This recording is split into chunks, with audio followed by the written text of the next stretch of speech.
Hello दोस्तों, नमस्कार। Stock market का किंग चैनल पर मैं आपका बहुत बहुत स्वागत करता हूं। इस वीडियो में हम बात करने वाले हैं कि आने वाला हफ्ता मतलब 12 जनवरी से 16 जनवरी शेयर मार्केट के लिए कैसे रहने वाले हैं।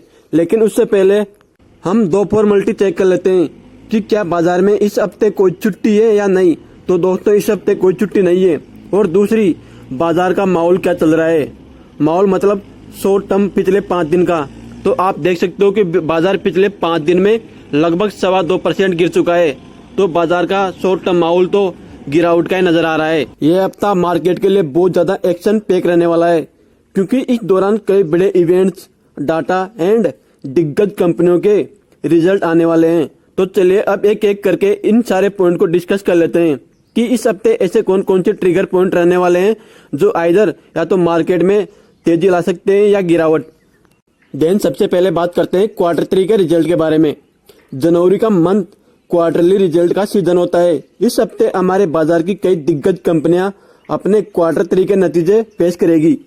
आईटी सेक्टर, इस हफ्ते आईटी सेक्टर की सबसे बड़ी दिग्गज कंपनी टीसीएस अपने क्वार्टर 3 के रिजल्ट को 12 जनवरी को डिक्लेयर करेगी। उसी के साथ एचसीएल टेक भी अपने क्वार्टर 3 के अर्निंग सामने रखेगी, जबकि इन्फोसिस कंपनी अपने क्वार्टर 3 के रिजल्ट को 14 जनवरी को पेश करेगी। अगर आईटी सेक्टर की इन तीनों दिग्गज कंपनियों का रिजल्ट अच्छा आया और मैनेजमेंट ने फ्यूचर गाइडेंस पॉजिटिव दी तो यह हमारे मार्केट को फिर ऊपर ले जा सकता है, क्योंकि आईटी सेक्टर हमारे मार्केट में 3rd नंबर का कंट्रीब्यूशन देता है निफ्टी 50 में। इसलिए ये बाजार को काफी हद तक इफेक्ट कर सकते हैं कि इनके रिजल्ट कैसे आते हैं। देन अब बात करें बैंकिंग सेक्टर।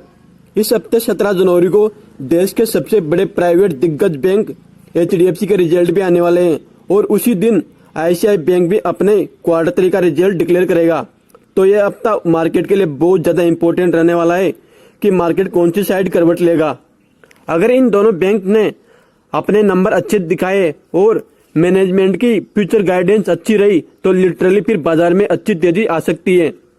वही अगर इन दोनों दिग्गज बैंकों ने खराब रिजल्ट पेश किया तो फिर मार्केट में बड़ी गिरावट भी देखने को मिल सकती है, क्योंकि बैंकिंग सेक्टर ही हमारे मार्केट का इंजन है। ये निफ्टी 50 में सबसे ज्यादा कंट्रीब्यूशन देता है बैंकिंग सेक्टर, और ये निफ्टी 50 में भी सबसे ज्यादा वेटेज इन दोनों बैंक का ही रहता है। आप खुद देख सकते हो कि एचडीएफसी बैंक का निफ्टी 50 में 12.72% का वेटेज है, जबकि आईसीआई बैंक का 8.05% का वेटेज है। तो आप खुद सोच सकते हो कि दोनों बैंकों का कुल मिला के 20% से ज्यादा का वेटेज है निफ्टी 50 में। इसलिए ये दोनों बैंक काफी हद तक बाजार की डायरेक्शन तय करने वाले हैं। देन 13 जनवरी को आईसीआई प्रूडेंशियल लाइफ और टाटा इलेक्ट्रिक के भी नंबर आने वाले हैं। तो ये हफ्ता हमारे बाजार के लिए काफी क्रूशियल रहने वाला है, क्योंकि इस हफ्ते बैंकिंग और आईटी सेक्टर की दिग्गज लीडर कंपनियों के क्वार्टर 3 का रिजल्ट आने वाला है और इन दोनों सेक्टर का निफ्टी 50 में सबसे ज्यादा वेटेज होता है। इसलिए इस हफ्ते में काफी हद तक क्लियर हो जाएगा कि बाजार कौन सी साइड करवट लेगा, मतलब ऊपर जाएगा या नीचे जाएगा। देन 16 जनवरी को देश की सबसे बड़ी दिग्गज कंपनी रिलायंस इंडस्ट्री भी अपने क्वार्टर 3 के रिजल्ट पेश करेगी, जो कि ऑयल एंड गैस सेक्टर की लीडर कंपनी है। अगर इसने अच्छे नतीजे पेश किए तो फिर इस सेक्टर की बाकी कंपनियों के भी रिजल्ट अच्छे आने की उम्मीद रहती है। वही अगर इस सेक्टर की लीडर कंपनी ने खराब परफॉर्मेंस किया तो फिर ये पूरे सेक्टर का मूड खराब कर सकता है। एंड देन बात करें जियो फाइनेंस सर्विसेज, एचडीएफसी लाइफ और एंजल वन, इन तीनों कंपनियों के रिजल्ट भी इसी हफ्ते 15 जनवरी को रहने वाले हैं। एंड देन दोस्तों, हमने क्वार्टर 3 के रिजल्ट मतलब जिन कंपनियों के क्वार्टर 3 का रिजल्ट इसी हफ्ते रहने वाला है उनकी बात कर ली। अब बात करते हैं बाकी के और डाटा की जो इसी हफ्ते पब्लिश होने वाले हैं। उनमें से सबसे पहला है इन्फ्लेशन का डाटा। इस वीक में हमारे इंडिया का सीपीआई डाटा 12 जनवरी को पब्लिश होने वाला है।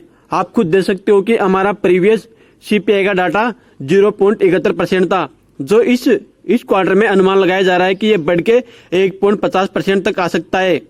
अगर इन्फ्लेशन कम रहा तो फिर बाजार इसे पॉजिटिव रिएक्ट करेगा। वही अगर इन्फ्लेशन इंक्रीज हुआ तो फिर नेगेटिव रिएक्शन देखने को मिल सकता है बाजार में। देन इसी के साथ अमेरिका का सीपीआई डाटा भी पब्लिश होने वाला है हमारे डाटा के अगले दिन, यानी कि 13 जनवरी को।